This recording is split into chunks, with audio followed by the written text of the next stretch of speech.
بسم اللہ الرحمن الرحیم رب اشرح لی صدری ویسر لی امری واحلل عقدۃ من لسانی یفقہوا قولی۔ سامعین مکرم، جیسا کہ آپ سب بھائی اس بات سے بخوبی آگاہ ہیں کہ ہم نے قرآن مجید کی تفسیر کی کلاس کا آغاز کیا ہوا ہے۔ آج اس کلاس کا دوسرا سیشن ہے اور انشاءاللہ ہم سورۃ الناس کے متعلقہ گفتگو کریں گے۔ سورۃ الناس کے بہت سے فضائل ہیں، ان میں سے چند فضائل انشاءاللہ آج آپ کے سامنے ذکر کروں گا۔ ان میں سے پہلی فضیلت کہ حضرت عائشہ رضی اللہ عنہ بیان کرتی ہیں کہ رسول اللہ صلی اللہ علیہ وسلم کو ایک دفعہ جادو کیا گیا تو جبریل علیہ السلام یہ دو صورتیں لے کر حاضر ہوئے، سورۃ الناس اور سورۃ الفلق، اور نبی صلی اللہ علیہ وسلم کو فرماتے ہیں کہ ایک یہودی نے آپ پر جادو کیا ہے اور یہ جادو فلاں فلاں کنویں میں ہے۔ تو نبی صلی اللہ علیہ وسلم نے حضرت علی کو بھیجا اور وہ جادو منگوایا، اور وہ جادو کیا تھا؟ کنگھی کے دندانوں میں بالوں کے ساتھ ایک تانت میں 11 گرے پڑی ہوئی تھی اور ایک موم کا پتلا تھا جس کے اندر سوئیاں چبھی ہوئی تھی۔ تو حضرت جبریل علیہ السلام کے حکم کے ساتھ نبی صلی اللہ علیہ وسلم نے ان دونوں صورتوں کی آیات کی تلاوت شروع کی، اور ہر آیت کے ساتھ ایک سوئی اور ایک گرہ کھلتی گئی۔ ان صورتوں کے خاتمے تک ساری گریں اور ساری سوئیاں نکل چکی تھیں، اور نبی صلی اللہ علیہ وسلم اس طرح صحت یاب ہو گئے تھے کہ جس طرح کوئی شخص جکر بندی سے آزاد ہو جائے۔ اس سورت کی دوسری فضیلت کہ نبی صلی اللہ علیہ وسلم کو یہ معمول تھا کہ نبی صلی اللہ علیہ وسلم رات کو سوتے وقت سورۃ اخلاص اور معوذتین پڑھ کر سوتے تھے۔ تو معوذتین سے مراد سورۃ الفلق اور سورۃ الناس ہے۔ نبی صلی اللہ علیہ وسلم یہ تینوں کی تلاوت کر کے اپنی ہتھیلیوں پر پھونکتے تھے، پھر اپنے سر اور چہرے پر پھیرتے تھے، اس کے بعد جسم کے اگلے حصے پر، پھر پچھلے حصے پر، اور یہ عمل نبی صلی اللہ علیہ وسلم 3 مرتبہ کیا کرتے تھے۔ اسی طرح نبی صلی اللہ علیہ وسلم کو ایک نماز میں بچھو نے ڈس لیا تھا۔ نبی صلی اللہ علیہ وسلم نے نماز سے فراغت حاصل کر کے نمک اور پانی منگوایا جو نبی صلی اللہ علیہ وسلم نے زخم پر لگایا، اور ساتھ ہی ساتھ معوذتین کی تلاوت کرتے رہے۔ اس سے اگلی فضیلت، نبی صلی اللہ علیہ وسلم نے ایک دفعہ فرمایا، اے ابن عابس، کیا میں تمہیں ایک بہترین ذریعہ بچاؤ نہ بتاؤں؟ تو حضرت ابن عابس رضی اللہ عنہ بیان کرتے ہیں کہ اللہ کے رسول ضرور بتلائیے۔ نبی صلی اللہ علیہ وسلم فرماتے ہیں، پناہ مانگنے والے سب لوگ پناہ اسی کی بدولت مانگتے ہیں۔ نبی صلی اللہ علیہ وسلم نے یہ دونوں صورتیں ان کے سامنے بیان فرمائی، سورۃ الفلق اور سورۃ الناس۔ اور نبی صلی اللہ علیہ وسلم جنوں اور انسانوں کی نظر سے پناہ مانگا کرتے تھے۔ تو جب یہ صورتیں دونوں نازل ہوئی، اس کے بعد نبی صلی اللہ علیہ وسلم نے باقی چیزوں کو چھوڑ دیا اور ان دونوں صورتوں کو اپنی زندگی کا معمول بنا لیا تھا۔ اب ہم اس صورت کے ترجمہ و تفاسیر پر غور کرتے ہیں۔ بسم اللہ الرحمن الرحیم، قل اعوذ برب الناس، قل آپ کہہ دیجئے، اعوذ میں پناہ چاہتا ہوں۔ پناہ کا مطلب کیا ہے؟ کہ آدمی کسی چیز سے، کسی شخص سے خوف محسوس کرے اور یہ سمجھے کہ میں اس کا مقابلہ نہیں کر سکتا، اور وہ اس شخص کی حفاظت میں چلے جائے جو اس شخص سے مقابلہ کرنے میں اس کی مدد کرتا ہے، یا اس کی آڑ لے لے۔ برب الناس، لوگوں کے رب سے۔ رب کا مطلب کیا ہے؟ رب کا مطلب جو ابتدا ہی سے جب کہ انسان اپنی ماں کے پیٹ میں ہوتا ہے اس کی تدبیر اور اصلاح کرتا ہے، جبکہ وہ ابھی بالغ اور عاقل سمجھدار بھی نہیں ہوتا۔ اور یہ تدبیر چند مخصوص انسانوں کے لیے نہیں بلکہ تمام انسانوں کے لیے ہے، اور تمام انسانوں کے لیے نہیں بلکہ تمام مخلوقات کے لیے ہے۔ یہاں ایک سوال پیدا ہوتا ہے کہ اگر تمام مخلوقات کے لیے تدبیر ہے تو یہاں الناس کا لفظ کیوں استعمال کیا گیا؟ اس کا جواب یہ ہے کہ اس کائنات میں اللہ رب العزت کی تمام مخلوقات سے افضل و اشرف یہ انسان ہے. اس افضل و شرف کی وجہ سے اللہ تعالیٰ نے قرآن مجید میں الناس کا لفظ استعمال کیا ہے. دوسری آیت مالک الناس، لوگوں کے بادشاہ سے، وہ ذات جو تمام کائنات کی پرورش کرنے والی ہے، وہی اس کے لائق ہے کہ اس کو بادشاہ مانا جائے، ساری کائنات کی بادشاہی اس کے ہاں تسلیم کی جائے.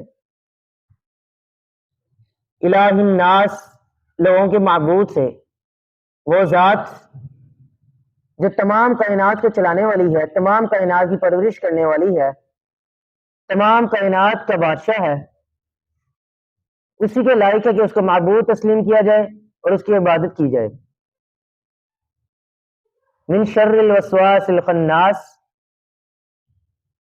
وسوسے ڈالنے والے کے شر سے جو ہٹ ہٹ کر ڈالنے والا ہے. یہاں وسواس سے مراد ہلکی یا دبی ہوئی آواز کو کان میں کہنا.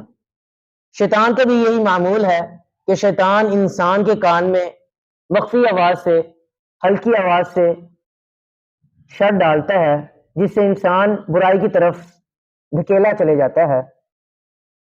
اسی طرح وسوسے کی دو قسمیں ہیں کہ وہ شیاطین جو جنات میں سے ہوتے ہیں وہ بھی وسوسہ ڈالتے ہیں، اور وہ شیاطین جن کو اللہ نے یہ قدرت دی ہو کہ وہ انسانوں کو گمراہ کر سکیں.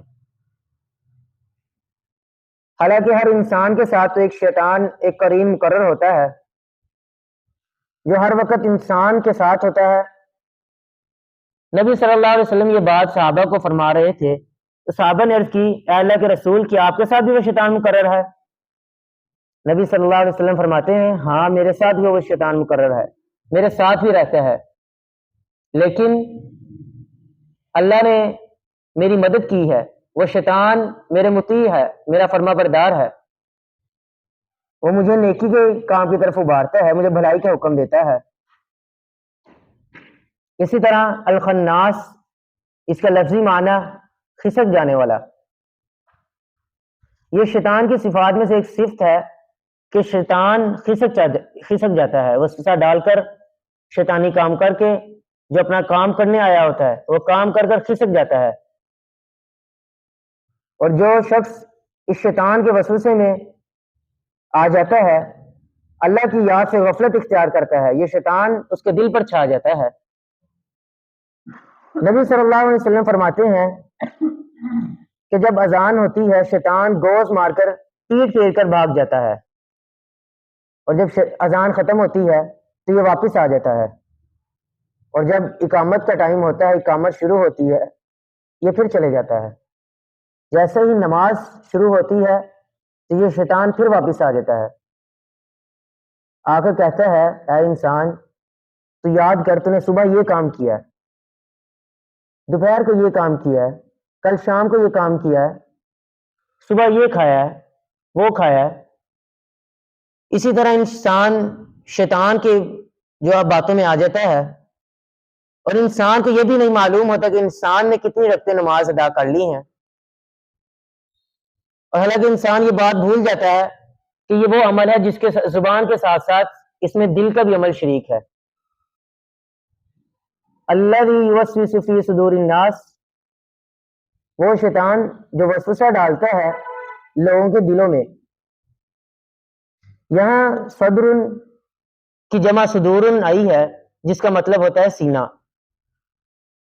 انسان کوئی بھی عمل کرتا ہے، چاہے وہ نیکی کا ہو یا برائی کا ہو، تو اس کا آغاز دل سے ہی ہوتا ہے، اور جب یہ نیکی یا برائی کا خیال دل میں آتا ہے تو یہ خواہش کو ابھارتا ہے. جب خواہش ابھرتی ہے تو ارادہ جنم لیتا ہے، اور ارادہ جب پختہ ہو جائے تو عزم میں منتقل ہو جاتا ہے، اور عزم کے بعد یہ نیت میں شامل ہو جاتا ہے، اور نیت ہی عمل کی بنیاد ہوا کرتی ہے. اس کے بعد آخری عمل دل میں نیکی یا برائی کا عمل اگر یہ عمل آپ کے دل میں جو خیال آتا ہے یہ نیکی کا ہو تو یہ اللہ تعالیٰ کی مقررہ کردہ فرشتوں کی طرف سے ہوتا ہے، اسے الہام کہتے ہیں۔ اسی طرح اگر آپ کے دل میں برائی کا خیال آئے تو یہ شیطان کی طرف سے ہوتا ہے اور اسے وسوسہ کہتے ہیں۔ آخری آیت من الجنۃ والناس، وسوسہ ڈالنے والا شیطان جنوں سے بھی ہوتا ہے اور انسانوں میں سے بھی ہوتا ہے۔ امام ابن قیم رحمہ اللہ تعالی اور دیگر اہل علم نے اس کی بہت ساری صورتیں بیان کی ہیں کہ شیطان کس طرح، اس کے کیا طریقے ہیں، جنوں میں سے انسانوں میں سے کس طرح وسوسہ ڈالتا ہے، کس طرح اللہ کی راہ سے گمراہ کرتا ہے۔ اس میں سے پہلا جو انہوں نے بیان کیا ہے، اہل علم کہتے ہیں کہ شیطان سب سے پہلے انسان کو صریح واضح کفر و شرک میں مبتلا کرتا ہے، اس کے بعد کفر و شرک میں مبتلا انسان ہو گیا، اس کے بعد رسول اللہ صلی اللہ علیہ وسلم کے متعلق اور اللہ کے متعلق بغاوت اور دشمنی انسان کے دل میں پیدا کرتا ہے۔ اگر انسان ان دونوں چیزوں سے احتیاط کر لے، اپنے ایمان پر قائم رہے، تو یہ کوئی ایسے عمل کی طرف انسان کو ابھارتا ہے کہ اگر انسان اس میں داخل ہو جائے تو یہ سب سے زیادہ ان کو محبوب ہے، باقی بڑے سے بڑا عمل بھی انسان، بڑے سے بڑے عمل میں بھی انسان کو مبتلا کر دے۔ اور وہ عمل کیا ہے؟ بدعت۔ بدعت کا لغت میں معنی ہر اس نئی چیز کو کہتے ہیں جو دین میں ثواب کی نیت سے کیا جائے، اور بدعت انسان نیکی سمجھ کے کرتا ہے حالانکہ وہ گناہ ہے۔ اس کے بعد جو شیطان اگلا کام کرتا ہے، اگر انسان اپنے ایمان پر قائم رہے، اللہ وحدہ لا شریک پر اس کو ایک تنہا قرار دے، شیطان اس کے بعد بڑے سے بڑے کبیرہ گناہ کی طرف ابھارتا ہے، کبیرہ گناہ کی طرف انسان کو دھکیلتا ہے، کبیرہ گناہ سے آلودہ کرتا ہے۔ اگر اس میں بھی انسان کامیاب ہو جائے پھر وہ چھوٹے گناہ کی طرف آتا ہے